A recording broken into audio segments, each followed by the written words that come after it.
Puzzle Pieces Testimony. My name is Christina Hernandez, and my birthday is in June, where I will be turning 21 years old. I will reveal to you the puzzle pieces that my own family members, teachers, classmates, neighbors, judges, and even people I don't know wanted me to see before I turned 21 years old in 2026. These fragments were not random. They were staged, symbolic, and meant to connect into a larger plan of and murder. Please watch the rest of my YouTube videos where I share tons of information on a crime being committed. Please also visit my link tree where you can read my lawsuit against DePaul University, Gunty and McCarthy, and Empist. Tons of emails, timelines, narratives, and much, much more pieces. Me and my mom are being blocked in person, by phone, and by mail from speaking to an FBI agent. There is a huge institutional cover-up with bribes being taken to silence me and my mom. The judicial system is also complicit. Judge Harjani sealed our complaint from the public. Why? Because it exposes a crime. Let's start with some grammar school incidents. I want to point out that this video does not include all the harm I endured by my family, my mom's former workplace, their IT vendor, all the schools I attended, institutions, and many more. Joe Gilbert. At St. John Fisher Grammar School, Joe Gilbert pointed a laser at a teacher's behind in 7th grade right in front of me. Patrick Winters pointed his phone camera directly at a girl's chest while the song Flashing Lights played. The video was titled We Miss You Gil, which appears intentionally connected to Joe Gilbert through the last name pattern Gil, Gil, and Gillen, as shown in my mom's brother's Facebook screenshot. Pay close attention to their behavior, actions, and words in the video. We love you. Hey, wait, Kellen. Say what's up. Say you miss Gil. Cause he not here. Why the fuck are you not here? On me, Gil. On me, Gil. Say that, Gil. Say that, Bill. Say that, Bill.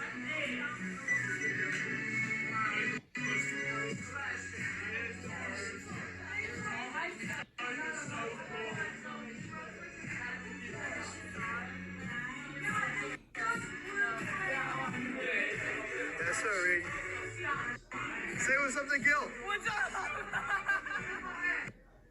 Sam Klinger was in one of my senior high school classes at Mother Macaulay High School, even though it was an all-girls school. He posted 21 Jump Street on his social media account. It tied into the narrative we were piecing together. We have reason to believe that administrators at Mother Macaulay High School worked together with many students and adults to place Sam Klinger in my class on purpose. Investigators need to find out why. Allison Chistel. In 8th grade, we took a team volleyball photo where I was given the number 21 jersey. Next to me in the photo is Juliana Black. She is wearing the number 13. I recall that on Snapchat, Allison posted our photo but cropped out Juliana. At the time, my mom and I thought it had to do with racism, but it actually was because Juliana had on the jersey number 13. A well-documented harassment number, 1 and 3. This was part of the puzzle pieces, the number 13 and 21. Hannah Hayes. Hannah and I met in freshman year of high school. I used to be in a group chat with Hannah and 2 other girls named Claire Joyce and Kiara. In freshman year of high school, Hannah would lure me to Sam's social media account. I remember freshman year, the boys from Brother Rice High School would come to our school for prayer service. Many girls surrounded Sam and were all acting like they liked him. It was exaggerated and didn't look right. By the time I reached my senior year of high school, Sam was in one of my classes. This was odd as I attended an all-girls school, and out of all the classes, he was in mine. I knew that something wasn't right, and I knew to stay away from him. Mason Mraz. Mason was added to our group chat by his friend Connor Murray for a specific reason. Over time, I noticed that his involvement aligned with repeated and coordinated harassment patterns. His presence appeared to be part of a setup designed to create conflict between Hannah and I. This manufactured dynamic wasn't limited to him. Claire Joyce and Kiara were also part of a staged friendship structure intended to provoke tension and confusion. Cole Adamski. Cole contacted me right after Mason. He was sending me shirtless photos. He also sent me a snap of a toilet twice. When my mom reached out to the dean of his high school, Cole denied knowing me. His denial made no logical sense given his direct contact and the content he sent. Taken together, his involvement appeared to be a continuation of another setup consistent with the same staged patterns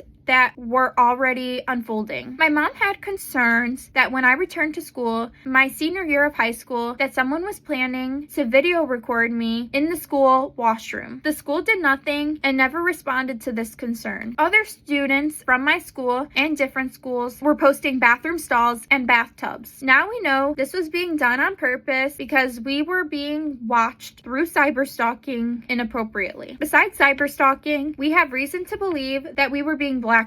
Someone created a Mother Macaulay Tea page, which I never followed. During my junior year, a senior told me it was a gossip page that many students followed. I first heard about this Instagram page in freshman year. This page had been active for years. In junior year, administrators finally sent out an email saying they would be taking the page down, and I heard there was a mass unfollowing. My mom and I believe this page was intentionally mimicking a gossip or blacklisting site directed at us, something designed for me to recognize later once the harassment became more obvious. It made no sense that administrators allowed this page to exist for years, especially considering that some of them have daughters who attended the school. The lack of action is concerning. I also met with administrators the summer before senior year to report the bullying I was experiencing. An investigation needs to be conducted into Mother Macaulay High School. Peter Connolly. I knew Peter in grammar school. In grammar school, Peter talked about breaking into abandoned homes, and he said he wanted to burn down St. John Fisher School. He also made references to Jeffree Star. I have reason to believe that the reference to Jeffree Star has to do with his sexuality and the word star. In 8th grade, I recall Peter telling me that none of the girls in school liked me. When I asked him why, he couldn't provide an answer. He said they all talked badly about me. I was having bullying issues that continued through grammar school, high school, and into DePaul University. In 8th grade, Peter told me that he was going to the park to fight Joe Gilbert. He said that people were going to come and film it. When I asked him the following week what happened, he didn't answer me. I believe that this was made up. In freshman year of high school, Peter asked me to Brother Rice's homecoming dance. A classmate at Mother Macaulay High School warned me not to go with him. She also played golf at Mother Macaulay High School. On April 5th, 2024, I received a prank text from 407-899-1711. It read, "Hey James, you should go play golf." James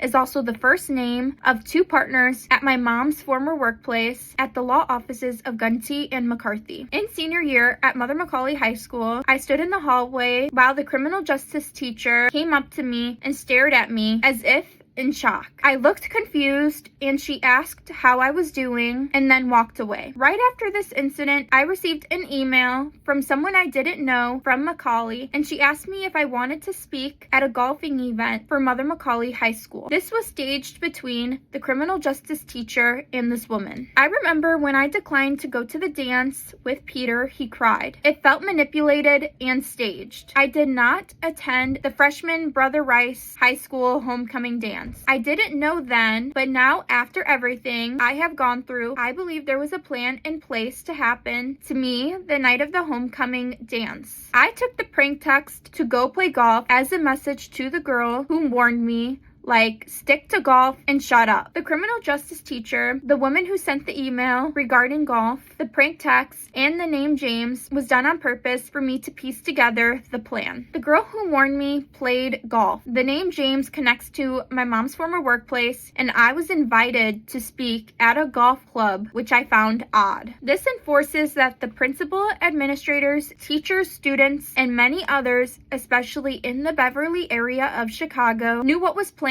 to harm me, participated, and encouraged it. On January 10th, 2020, I was going to a basketball game at Brother Rice High School with a girl named Mia Maselli for the first time. She acted excited in texts but when I arrived, her demeanor changed. She had 2 other girls with her that I was unaware were coming. We all went to sit down on the bleachers, and next her and the 2 girls stood back up and walked away from me, as if I was not with them. This was planned and became an occurrence of ditching that started in grammar school. At this same game, I saw Peter Connolly with his friend. When I made eye contact with him, Peter and his friend gave me the middle finger. Giving me the middle finger also became a recurrent pattern from people I knew and people I didn't know. I believe the middle fingers were out of anger because I didn't fall for the plan. There were conversations in school where students referenced that a boy at Brother Rice High School, a girl at Mother Macaulay High School, and that everyone knew about it. In one particular conversation with 3 or 4 girls during a school play in the gym, a girl named LaShawn claimed that the boy playing Joseph in the Bible was the same person who had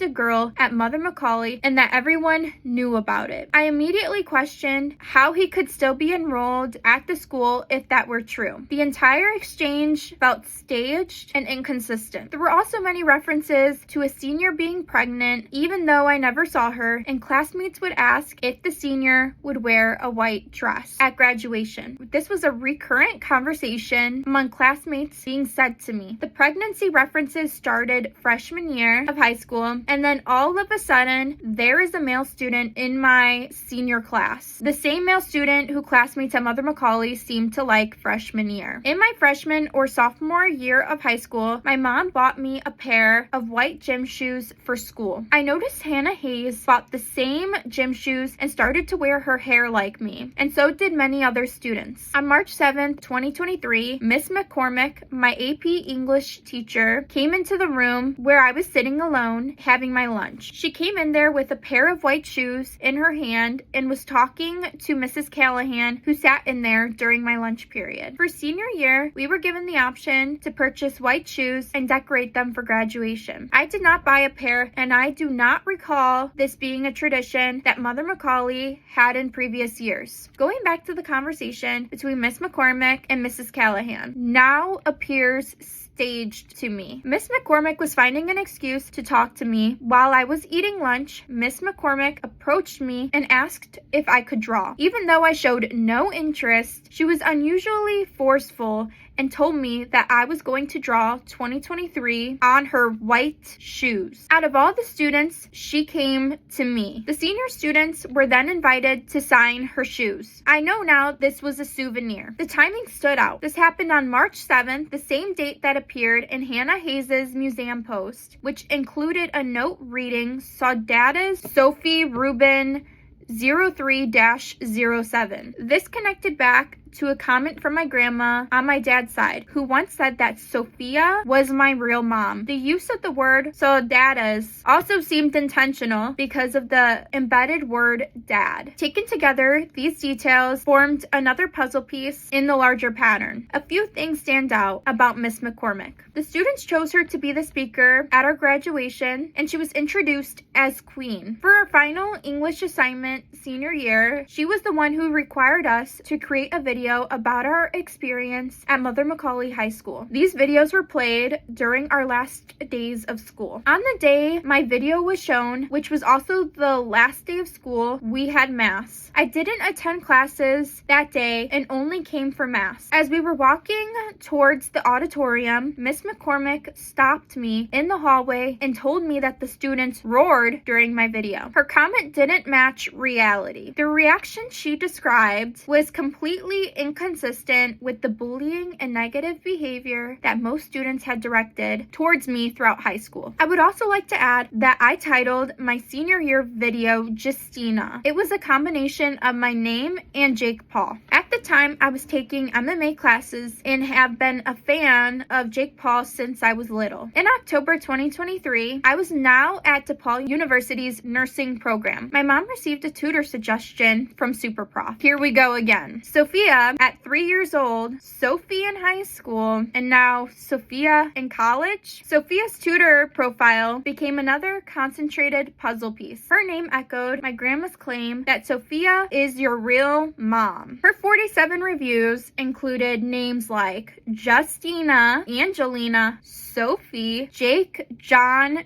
James, Jim, and Sal. All names tied to long-standing patterns in my life, and her background mirrored mine and my family's, from engineering to MMA. In the summer of 2025, my mom's brother Mike claimed that his friend, Sal, one of the names in the tutor's reviews, died during scuba diving. In my junior year of high school, I took scuba diving lessons at a facility in Orland Park, Illinois. I recall during a skills test that the owner was pushing my head underwater and I had to push him away from me. I also recall that he wanted to prolong certifying me when everyone else around me said I was ready. The SuperProf platform itself raised red flags when they refused to verify Sophia's credentials despite advertising verified credentials on their site. This wasn't the first tutor my mom complained about at SuperProf. My mom previously reported that 3 tutors were correlating harassment. She also mentioned that a teaching assistant at DePaul University was also correlating harassment with one of the tutors. Varsity Tutors, another tutoring platform, also correlated with Mother McCauley High School when reaching out to my mom. Varsity Tutors mentioned giving a white glove experience.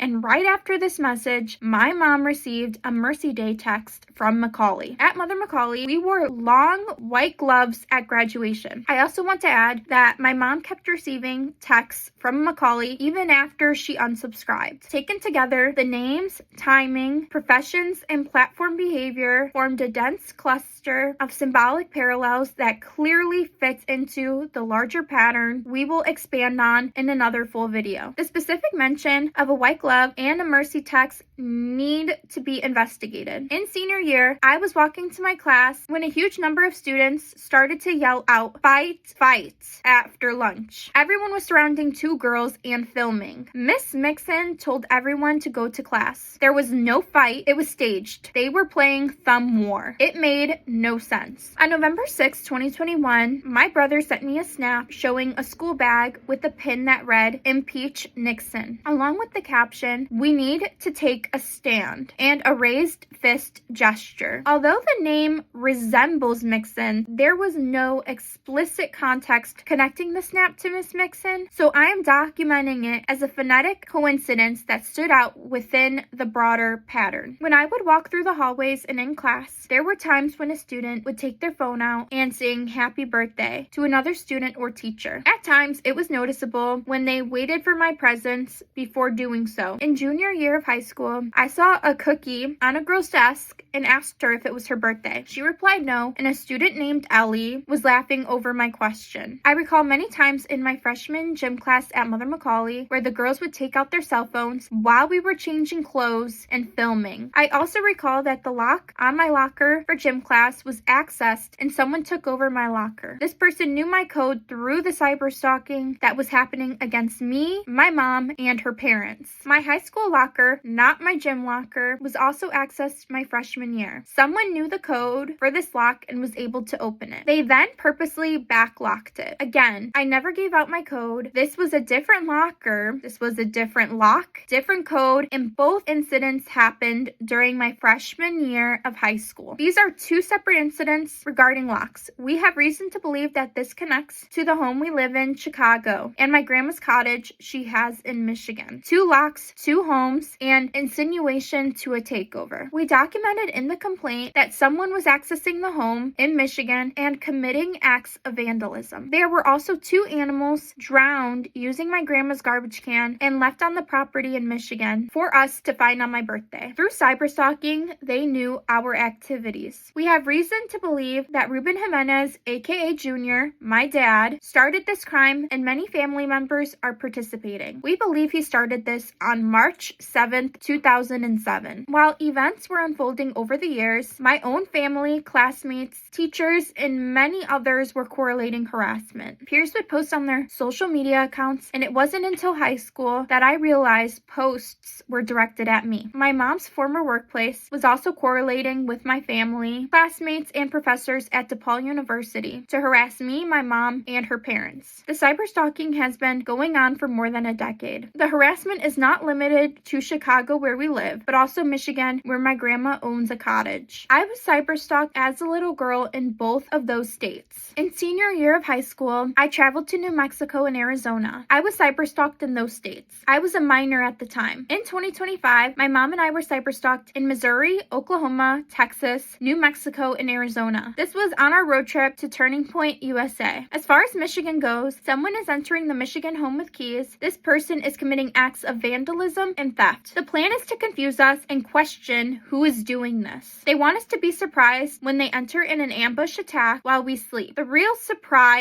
was supposed to be the culprits behind the ambush. Empist is the lookout. Adults have been coordinating and working with minors since early grammar school to harass the family. Through cyberstalking, Empist is making sure we have no alliances and no help. Going back to Hannah Hayes. On April 30th, 2021, Hannah Hayes sent in a group chat a doll hanging from the ceiling with a rope around its neck, swinging in circles. In Easter 2021, Hannah Hayes posted on her Snapchat a story titled Crime Scene Photos. It was photos of her and her cousin laying on the ground as if deceased. When I started college, I noticed more people started posting photos as if they were deceased. So did the daughter of the office manager, Kathy Bickelhaupt, where my mom formerly worked. The daughter's name is Ellie Bickelhaupt, and she titled several photos Family and Friends Discount. This is directed at me due to family, classmates, and countless others participating. Hannah Hayes posted note cards from a museum. One read, Saudades, Sophie Rubin, Chicago, March 7th. What stands out? Dad and Saudades, Sophie. My grandma on my dad's side said Sophie was the name of my real mom. Reuben, my dad's name, aka Junior. Chicago, where we reside. March, the month we believe this was started. 3 rows down on the note card, it says, I, a heart with an arrow drawn through it, Mimi. Mimi is for my grandma. As I noted above, she said that my real mom's name is Sophia. There is another note card that says Christina and Skylar was here. I know a Skylar who was also participating in harassment. He lives in Michigan. This was posted on April 9th, 2022, the day before my grandpa's birthday. Ellie Bickelhaupt also posted from the same museum that Hannah Hayes posted from. On the note cards she posted, some of them said, nobody will die, it's fine, it's Ellie's birthday, how old is she, love my family, and the best has yet to come. This was posted on January 5th. Let's go back to the fighting and references to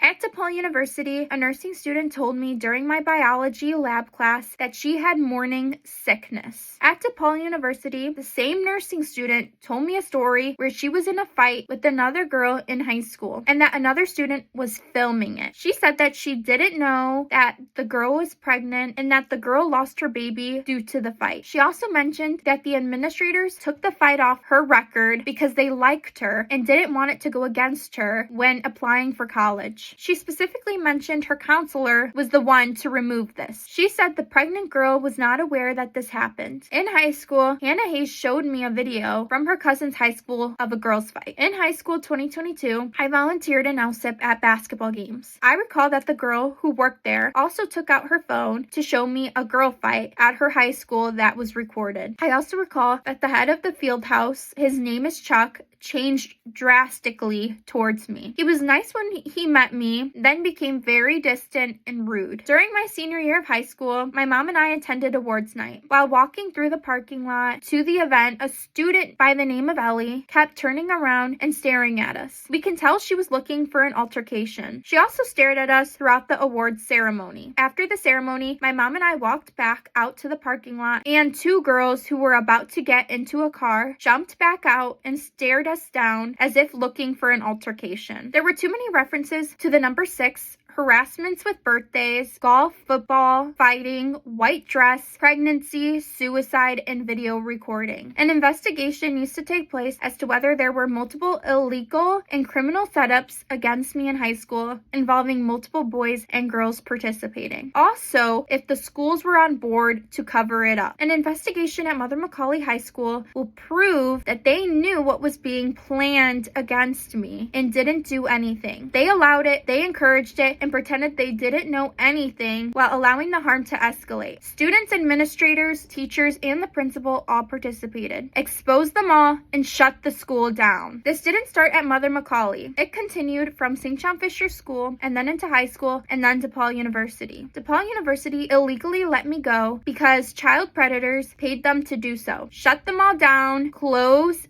these schools. From preschool to first grade, I attended St. Bernadette in Evergreen Park, Illinois. I recall in the first grade that erasers were placed at our desks. We sat in a group of 4 people at a table. One of the erasers that happened to be at our desk had the word die sketched into it. One of the students brought the eraser to the teacher, who then asked who did it. The teacher was responsible for putting the bins of erasers on our desk, so the teacher should not have missed this, as it was obvious. I could be wrong, but I'm wondering if the teacher at the time was Mrs. Starr. If so, then that's why Peter was referencing Jeffree Star, and why I keep seeing references to Star. I recall at St. John Fisher School that my classmates called Joe Gilbert Dino, short for dinosaur. This started around 7th or 8th grade. I don't know why they called him Dino. DePaul University committed fraud. They stole my tuition of almost 3 years and my education. I have active complaints with the Department of Education and the Illinois Board of Nursing. But guess what? They assigned case numbers and then disappeared despite reports to both institutions reporting escalating harassment and coercion. The president of DePaul University took a bribe and allowed me to be severely harassed by professors, administrators, and students. Why? Because someone with money is funding all of this, and everyone felt safe to abuse their authority because they knew the judicial system was involved. CEOs are being dropped as hints during class and on our laptops. Who are they? Tell the public. There are hints to the Xbox CEO and Microsoft CEO. I do not know if they have any involvement, but why are there hints to Xbox and Microsoft? T-Mobile is giving out our passwords to our phones. Investigate the CEOs from 2007 to present. In 2025, the CEO gave us 2 leads when we reported cyberstalking. The leads were participating in correlated harassment. If they know, then he does too. Expose them. All of these people think we will be dead and no one will find out what they did. People are abusing their positions and authority to carry out criminal acts. Money and bribes are being accepted. This needs to be exposed to the public. People need to be held accountable, and this can never happen again. Please see part 2 of Puzzle Pieces testimony.